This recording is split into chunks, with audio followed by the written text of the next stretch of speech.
قال صلى الله عليه وسلم الحمد لله كل يوم إلهي درتهم بان اسكو soo booqano anaguna niisoo ziyaaranay inta badan anaku masaajida dadka imanaya iska masaajida ku xidhan baan la hadalaayo wixii ilaahay khayr noo soo dhaxmaraya ma aragtaan aanu sheegnaa hawlashan waaweyna haddii meelihii xafalaadka adduunyada iyo farxadaha iyo mararka qaarkoodna fasaad loogu talagalay in diin loogu kulmaayo diin laysku sheegaayo diin laysku baraarujiyaa waa nicmad maaragtaane ilaahay casa wajal xaggiisa ka timiday maxaa yeelay dacwaddu nabigeena calayhi salaatu wasalaam saxaabada radia allaahu canhum masaajidka dhexdiisana uu kula hadli jiray aswaaqda dhexdoodana nebigu waa kula hadlay xabaalaha dushoodana nebigeenu calayhi salaatu wasalaam uu kala hadlay marka diintu wax meel keliya ku kooban maaha jucilat liya alardu masjidan wa tahuura buu nebigu yihi xataa salaadii buu nebigu ka hadlo wuxuu yidhi khasaa'isa ilaahay uu aniga i siiyey waxaa ka mida buu nebigu yihi in ummadayda iyo anigaba arlada la nooga dhiga maaragtaane meel tahuur ah oo hadduu qofka biyo waayona carada uu ku tayamumi karo hadduu masaajidka uu gaadhi kari waayona salaadu meeshay ku soo gaadhaba uu ku tukan karo aayadda xadiiskaasi markaa wuxuu ku tusinayaa diinteennu maaha diin ku kooban masaajid keliya maaha meel walba in ilaahay lagu ammaano oo ilaahay lagu caabudo oo ilaahay lagu raalligeliyo waa hadafka ilaahay adduunka uu u dhisto u taagtay weeyaan marka in yar waxaan wax ka odhanayaa inkastoo waktiguna uu nagu yaryahay maqribkana aan masaajid kale iyo dad kale aan la ballansannahay hadafka laynoo abuuray muxuu yahay waayo hadafka haddaan garanno nolosheenna adduunyadan iyo teenna aakhiro way noo toosi laakiin qofka hadduu hadafka uu ka lumo uu hadafkii dhannaayo adduunka loo keenay iyo ciddii keentay iyo ujeeddii laga lahaa hadduu ka lumo dee qofkaasi adduunkanna noloshiisu waa burbur aakhirada intaan la gaadhinna adduunkana qofka cadaabta ku asiibi marka hadafka horta laynoo keenay waxa weeyaan waa inaan fahamno waxaan bilaa hadafa haba yaraatee ma jiro laydhkan haddii uu damo oo uu gubto waa la bedeli laanna hadafkii loogu talagalay uu ka tegay ka dhigan tahay mikrogan hadda aan ku hadlayno haddii uu cadilmo qashinkaa lagu tuuriya waa la iska tuuri waayo leanna hadafkii loogu talagalay uu ka weecday marka hadafku waa muhiim jiddan shay kastoo adduunkan yaallo oo iska daa ilaahay abuuray iskaba dhaafe ay bini aadamku gacmuhuga ku samaysteen hadafkay u samaysteen hadday ka waayaan shaygaasi waxaa la dhigayaa markaa meesha la yidhaahdo qashinka ayaa la iskaga tuurayaa waad aragteen gawaadhida markii ay cabdilanto ee la samayn kari waayo waa la iska tuuraa mobeeladu waa la mid oo dharku waa la mid oo maaragtaane aqalada waa caynka aqala 100 sano ka hor haddii la dhisay hadda la gali kari maayo laanna hadafkii loo dhisay way dhaafeen haddee toola iyaku marka shay kaste haddii hadafkii loogu talagalay uu ka weecdo waa shaygaasi markaa waa uu lumay ka dhigan tahay deedna waa layska xoori meel baa la iska dhigi inaku bashar baa nahay oo ilaahay casa wajalla isaga adduunyada ina keenay allihii ina keenay adduunka inagu soo biiriyey ina jirsiiyey haddana ilaahay jalla wacalaa cabas ciyaar iyo dheeldheel inuuma abuurane waxau inoo abuurtay hadafkiina waa laynoo caddeeyey oo abuna aadam calayhi salaam iyo ummana xawaa markii arlada la keenay ilaahay jalla wacalaa wuxuu ku yidhi imaa yaatiyannakum minii hudaa faman tabica hudaaya falaa khawfun calayhim walaa hum yaxzanuun aadam calayhi salaam iyo ehelkiisii markii arlada la keenaa ilaahay ku yidhi aadam duriyadaada u sheeg waad tarmi doontaayo adduunkan adiga ayaa ka noqonaya khaliif oo basharku khalqiga ilaahay abuuray waa kuwa ugu karaamo badan oo ugu sharaf badan laakiin bani aadanka waxaad u sheegtaa aadamow ubadkaaga baa lagu yidhi hanuun baa xaggayga iniiga iman doona hanuunku waa shareecadda weeyaan waa rasaa-isha ilaahay jalla wacalaa uu ergadaya rususha inoogu soo dhiibaya weeyaan haddaad hanuunka aada soo raacdaan baa ilaahay yidhi murugoonina wax niga murugsiiyana arki maysaan wax ini cabsi geliyana arki maysaan baa ilaahay yidhi aayad kalena waa ki ilaahay ku lahaa falaa yadilu walaa yashqa hanuunkaa ilaahay xaggiisa ka yimida qofka rumeeyo ee raaca adduunka dusheedana qofkaasi baadiyoobi maayo baylax ku dhici maayo kuwa aakhiro khasaaray ee hoogeen naarta ku dambaynayana ka mid noqon maayo. marka hadaf waxaa jira wax hadafa oo bini aadanka loogu talagalo adduunka loo keenay, waxna waa wax daruuriyaad oo qofka bini aadanku uu u baahan yahay. biyahan in la cabo waa min adaruuriyaat, cunada in la cuno waa min adaruuriyaat, dhar in la xidho waa min adaruuriyaat, aqal inuu qofku hoy uu ku hoydo u helo waa min adaruuriyaat, kasbi xalaalo qofki inuu ka shaqeeyo waa min adaruuriyaat. daruuriyaat waxay mac daruuriyaat waa maxay? waa waxa mar walba aanan loo baahnayn laakiin markii loo baahdo un la isticmaalayo. maalan biyahaasi dee qofku maanta oo dhan biyo u wadi maayo, laakiin mar alle markuu yar oomo ayuu biyaha cabayaa. oo dhakhtaradu waxayba baryahan dadka ay ku dhiirigeliyaan, maadaama dadka fadhigoodii uu batay oo shaqadii gacanta ay ka shaqaynayeen oonkii haraadka u keenaysana ay yaraatay, waxayba kula taliyaan cunadana adigoo u baahan ka joogso, biyahana adigoo aan u baahnayn iska cab bay yidhaahdaan. wa ilaa laakiin waa min adaruuriyaat, biyuhu waa daruuriyaat, cunadu waa daruuriyaat, qofku inuu reer yeesho waa min adaruuriyaat, inuu meherad ka shaqeeyo waa min adaruuriyaat, inuu dhar xidho waa min adaruuriyaat, inuu seexdo waa min adaruuriyaat, in maaragtaane uu ciyaal reer inuu helo waa min adaruuriyaat. waxaasi waa daruuri waxay ka dhigan tahay waa maxay? waa shayga mar uun loo baahdo ee mar kasta oo joogta aanan loo baahnayn. hadafkuna waa maxay?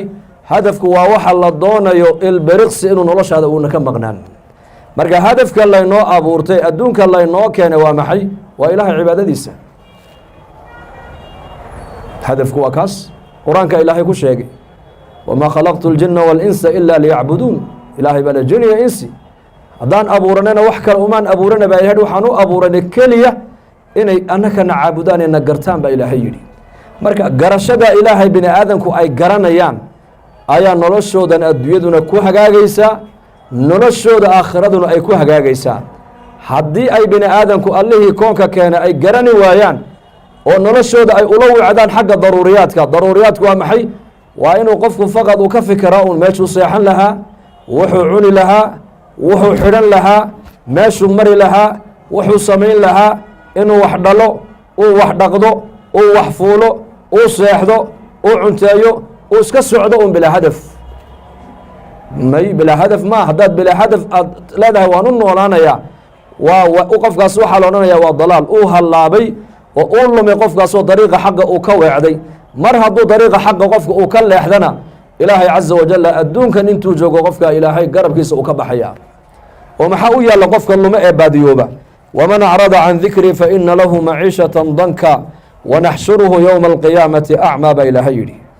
qofka adduunkan dusheeda ilaahay daacaddiisa ka jeesta baa ilaahay yidhi, adduunyada inta la joogo noloshuu ku noolaanaya waa cidhiidhi, maba raaxaysanayaba. dhaqaalaha hadduu haysto dhaqaalaha ku dhex raaxaysan maayo. mansab iyo darajada hadduu haysto mansabkiisa ku dhex raaxaysan maayo. awlaad fiican iyo reer wanaagsan hadduu haysto ku dhex raaxaysan maayo. shaqooyinka adduunyada ugu qiimo badan iyo aqoonta adduunka ugu qiimo badan hadduu leeyahay waxba ku raaxaysan maayo. waayo waxa uu noqdo qofkani qof hadafkii baa ka lumay. hadafkii maalin dhexdaaya maqtac waxaan akhrisanayey naag islaam duqa oo waddanka faransiiska u dhalatay oo filosofada laga qoray. waxay tidhi waa da-deedu waa dhowr iyo 90 jir. waxay tidhi lacag sidaan lacag u samayn lahayn baan dadaalkayagii oo dhan ku bixinay tidhi. lacagtii waan helay tidhi.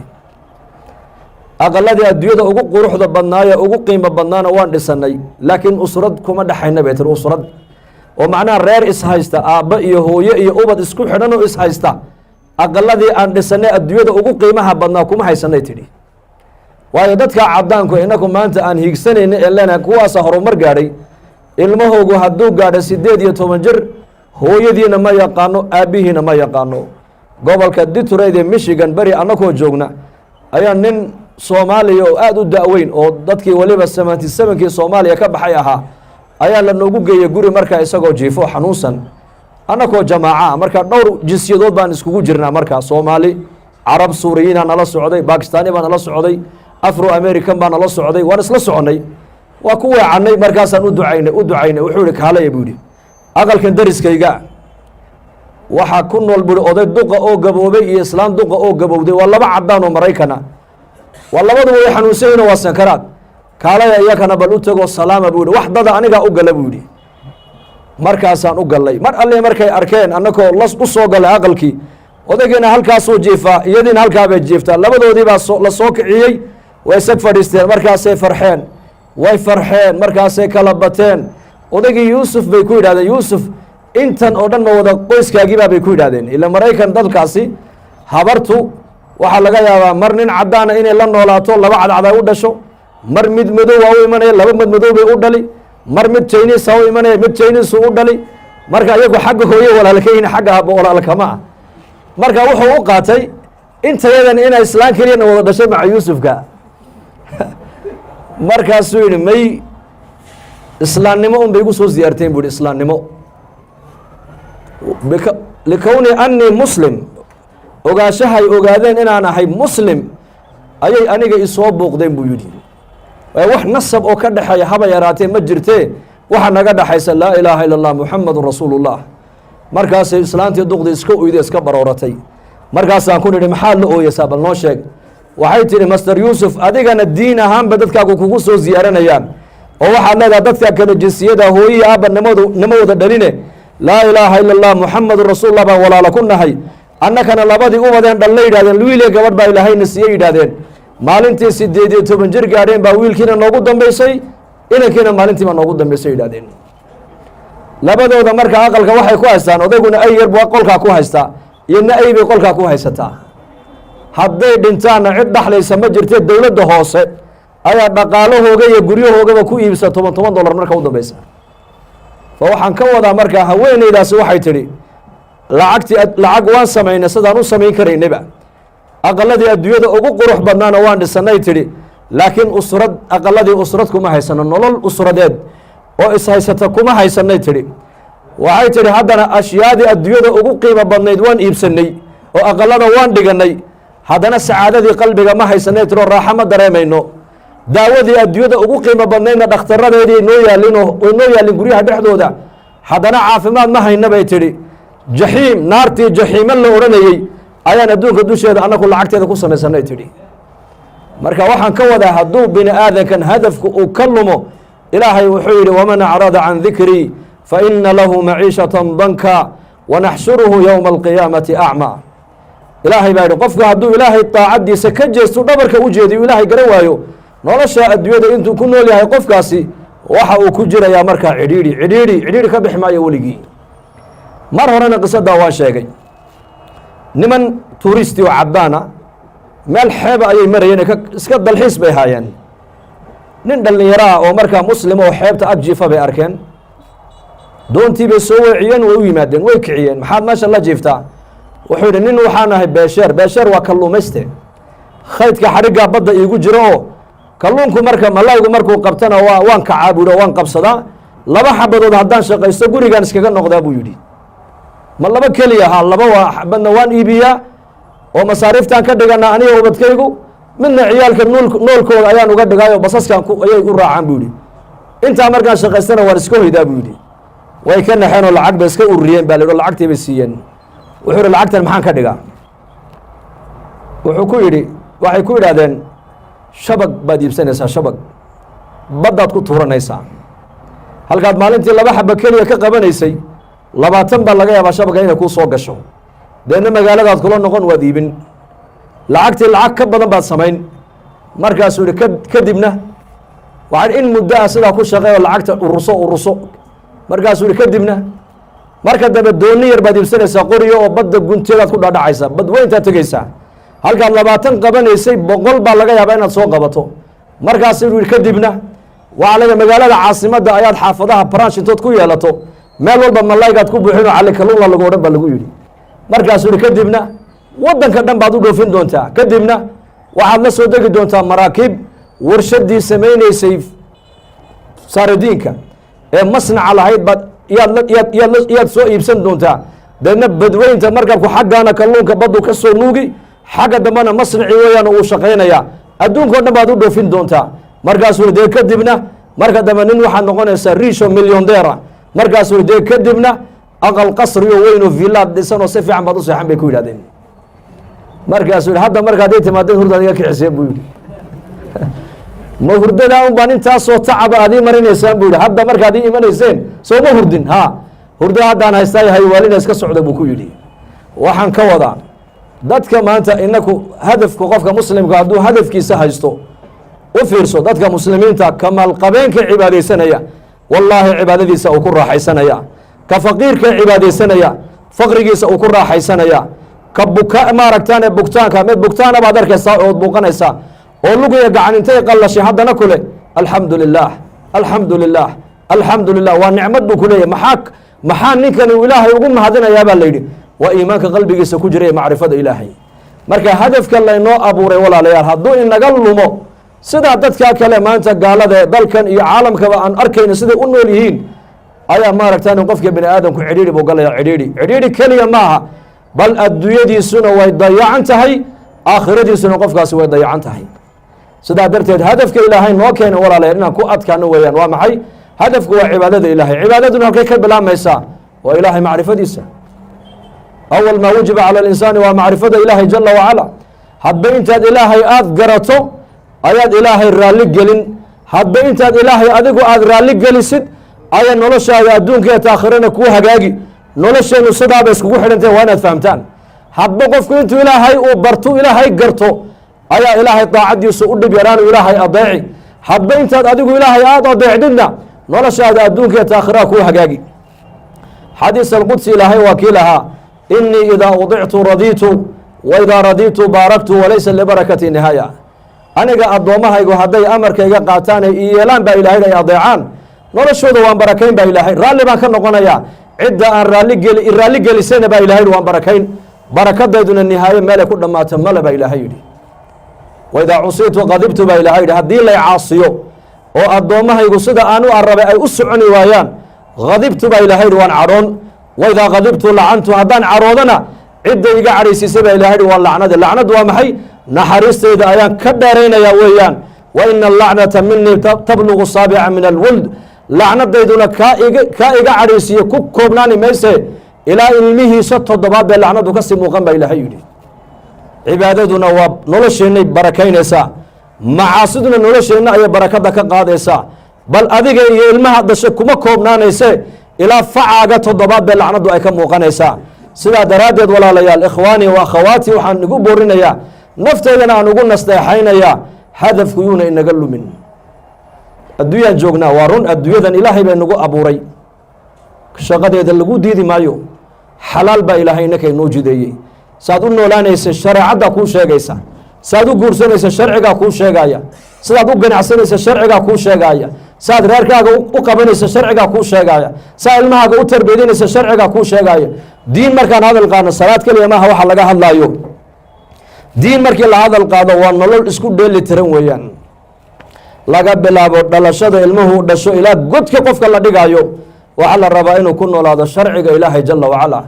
min dhalashada qofku markuu dhasho ayaa nebigu sal alla alay slam saxaabadiisu ugu ducayn jiray baaraka allaahu laka almawhuubi laka warsuqta birahu wa balaqa ashuddahu wa shakarta alwaahiba.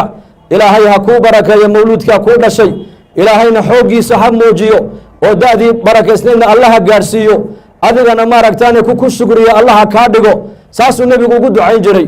marka qofka iilka qabriga la dhigayana waxaa lagu dhigaa bismi illaahi wa calaa millati rasuuli illaahi ama bismi illaahi wa calaa sunnati rasuuli illahina waa lagu dhigaa. dhalashada maalinta dhalashada waxaa laga bilaabaya qofku waa ducadaas. maalinta qabriga laga dhigana dikrigaa uu nebigu asxaabta u qaban jiray ayaa la rabaa qofka iilka in lagu dhigo. intaa markaa nolosha dhimashadii dhalashada u dhaxaysa waa inaad u noolataa sida addoonka. ila xor ma nihine, dadku xor maaha. kulligeen addoommo ilaahay baa nahay. haweenkuna waa addoonta ilaahay, ninkuna waa addoonka ilaahay. marka addoonkuna khiyaar ma leh. addoonku khiyaar ma leh. khiyaar waa maxay? yani mid wuxuu doona samayn kara oo u madax bannaan maaha. waktigaaga uma madax bannaanid, araggaaga uma madax bannaanid, maqalkaaga uma madax bannaanid, dhaqaalahaaga uma madax bannaanid, dhallinyarnimadaada uma madax bannaanid oo meeshaa doontaan la mari maaha. sharci baa inaku leenahay. sharci sharaca lakum min addiini maa wasaa bihi nuuxan waladii awxaynaa ilayka wamaa wasaynaa bihi ibraahiima wa muusa wa ciisa an aqiimu ddiina walaa tatafaraquu fiihi kabura calى اlmushrikiina ma tadcuuhum ilayh allahu yajtabii man yashaa wayahdi ilayhi man yuniib. sharcigeenu innaka waa kaas. bishan hadda aan ku jirno maalmahan waxaa ku jirta cashuura ku jirta, cashuura 4 ayaam kadib bay maalintaa iman doontaa. nabigeenu calayhi salaatu wasalaam madiinat almunawar u yimiday, yahuuddii madiine la deganeyd oo soomaysa buu nebigu arkay. saxaabadiisa ayuu ku yihi waa maxay soonkan yahuuddu cashuura ay soomayaan?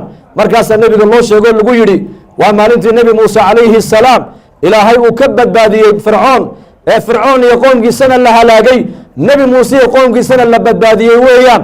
markaa nebi muuse ayaa ilaahay ugu mahadnaqay, oo isagoo rabbigii ugu mahadnaqayu nebi muuse soomay. sidaas iyakuna markaa u soomana waa sharcigoodii. markaa buu nebigu yihi nebi muuse annaka uga xaqle sooma buu nebigu saxaabadiisa ku yidhi, kal dambe haddaan nooladana taasuuca baan ku darayaa buu rasuulku yidhi.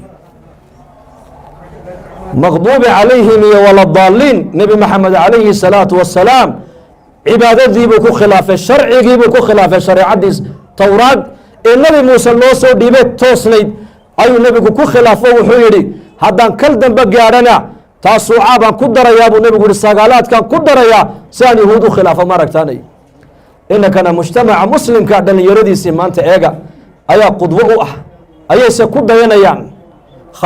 saluu fii nicaalikum wa fii khifaafikum baa nebigu yihi, wakhaalifu lyahuuda fainahum laa yusaluuna calaa nicaalihim walaa khifaafihim. xadiid macnihiisu ahaa buu nebigu saxaabada ku yidhi, khufkiina iyo kabihiina ku tukada oo yahuud khilaafa buu nebigu yidhi, waayo yahuudda maaragtaanay kuma tukadaan buu nebigu yihi, khufka iyo kabaha kuma tukadaan. maxaan ka wadaa, maxaan xadiista usoo qaadanaya walaalayaal? cibaadadii saxda ahayd ee shareecaddii nebi muuse loo soo dhiibay ayuu nebi maxamed yahuud uu ku khilaafay. inakana maanta mujtamaceena dhallinyarada u badan dadka ay ku dayanayaan, hadday dharqaadasho ay tahay, hadday dhaqan ay tahay, hadday socod ay tahay, hadday hadal ay tahay, waxaan maanta ku dayanaynaa alakhyaar, kuwee maqduubi calayhim waladaalliin, dadka ilaahay u cadhooday ee la yidhi cabadata walkhanaasiir, waa kuwa maaragtaane doofaarada ilaahay uu ka dhigay weeyaan, ee khanaasiirta iyo daayeerta ilaahay u khasifay ayaa maanta la moodaya inay adduunka iyaka horumar ay hayaan. markaasaa muslimkii caqligiisa xataa kuma socdo, cilmigiina kuma socdo baa la yidhi, caqligiina kuma soconno, bal waxaan ku soconnaa maanta caqli dad kale ay leeyihiin. wa qaala arasuulu yaa rabbi ina qowmi ittakhaduu hada alqur'aana mahjuura. wa qaala arasuulu yaa rabbi, waa goormuu nebigu hadalkaa yidhi calayhi salaatu wasalaam. cuqbata ibnu abi mucayd ninkii la ohan jiray mushrikii quraysheed ayaa cazumad buu sameeyey, waliimad. waa markii maka la joogay diinta islaamku qariib ka ahayd. marka cazumad markii carabtu ay fidinaysana shaksiga ugu qiimo badan magaalada make ugu sharaf badan wuxuu ahaa nebi maxamed calayhi salaatu wasalaam. marka cazumaddu nebi maxamed uu ka maqan yahay waa naaqis weeyaan cazumadaasi. lidaalika diyaafadii markuu u yeedhayay dacwadii dadka, dacwadii buu nebiga gaadhsiiyey. nebigu calayhi salaatu wasalaam isagoo ballanka ilaalinaya waxa uu noqday qofkii ugu soo horeeyey u soo gala si uu ballanka ninkaa ugu buuxiyo. waana mushrik ninkaas iyo la soco sida nebigu akhlaaqda u hagaajinaya eega. waayo nebigu dacwada iyo risaalad buu ummadda u gudbinayaa. risaaladana akhlaaqda wanaagsan baa lagu gudbiyaa, cibaadadana ikhlaaska wanaagsan baa lagu gudbiyaa. oo cibaadada ilaahay inuu kaa aqbalo waxa u shardiga waa ikhlaas, lanna cibaadada ilaahay baad uga jeedaa inuu kaaga raalli noqdo. amaa risaalad markaad gudbinayso ee dacwadda ummadda aad u gudbinayso, shardi waxaa waa maaragtaan xusnu lkhuluq, inuu qofku dabeecadda wanaagsan inuu dabeecad wanaagsan yeesho. lidaalika nebigu sal alla alay slam uu ugu soo horeeyey. mujrimiintii qureysheed markay yimaadeen abujahl baa arkay, markaasuu yihi warma meesha maxamed uu joogo ayaad annaka noogu yeedhay buu ka yidhi. meel baad nagaga dhacday buui, meel baad nagaga dhacdee annaku waan kaa dareernay, waayo ninkaa dagaal baa naga dhexeeya bay idhaahdeen. safaha axlaamana wa caaba aalihatana wamaata aalihadayadii buu naga ceebay, uu naga dhaleeceeyey. odayadeedii caqliga badnaana man wuxuu ku sheegay dadaan maskax iyo maan aan lahayn buu ku sheegay. aabbayaasheedii dhintayna aalanaar buu ku sheegay. ma ninkaasi maaragtaanay diinta noola yimiday, annaka maaragtaanay dhulka nagu dhifatay, miyaad ugu yeedhay casuumadda? ma meeluu maxamed joogaad annakana noogu yeedhay? waa kaa dareeraynaa. markaasuu yidhi hayga dareerine maxaan yeelaa badin sheega. waxay yidhahdeen annakoo u jeednoo arkayna maxamed hor joogso wejiga qandhufka ka tufay ku yidhahdeen. waxaa nebiga sidaa loogu ihaanaysanaya waa diini ogow. waa aniga iyo adiga sida risaaladu inoo soo gaari lahayd ayaa nebigeenna sidaa loogu galayaa calayhi الsalaaةu wasalaam. sidii buu sameeyey gaalkii xunaa markaas. anu kuuma yeedhin adaa iska yimiday. fatafala fii wajhi الnabiy sal اlه alيه wasalam. markaa buu nebigu isagoo murugoonaya oo qandhuuftii wejigiisa ka bixinaya ayuu nebigu aqalkii ka soo baxay. inta uu gurigiisa gaadhin ayaa qur-aanku ku soo degayaa وyومa yacadu الظaalimu عalى yadayhi yaqulu ya laytani اtakhadtu maca الrasuuli sabiila ya waylata laytanii lam atakid fulana khaliila laqad adalanii can الذikri bacda id jaaءanii wakana الshayطaanu lilinsani khadula waqaala الrasuulu ya rab ina qowmi اtakhaduu hada الqur'aana mahjuura. maalin baa iman doontaa nebiga lagu wadkur xus. maalin baa iman doonta daalimkaas iyo daalimiinta lamida farta intay dhexda ka qaninaan bay ku calaacali doonaan. maan muxamed calayhi الsalaaةu wasalaam dhaqankiisa maan raaca, hadyigiisa maan raaca, shareecadiisa maan raaca. way abijahal baa ilumiyey warkiisa maxaan u qaadanayey. maalin bay ku calaacali doonaan baa nebiga lagu yidhi wakadalika jacalna likuli nabiyin caduwa min almujrimiina wakafaa birabika haadiya wanasiira. qur'aanka markaa nebiga qalbigiisana waa la dejinayaa oo laleeyahay arrinkan adiga kugu dhacay kuguma eko adiga keligaa kuguma eko. dadkii hore ee risaalada u soo dhiibnayba sidaasun bay mujrimiintu u jeesjeesi jireen oo loo dhibi jiray, laakiin adiga rabbigaabaa kula jira nebiga lagu yidhi. gargaaraad haysataa, haadi baad haysataa dariiqa xaqa kugu ridaye ha ka walwalin baa nebiga lagu yidhi.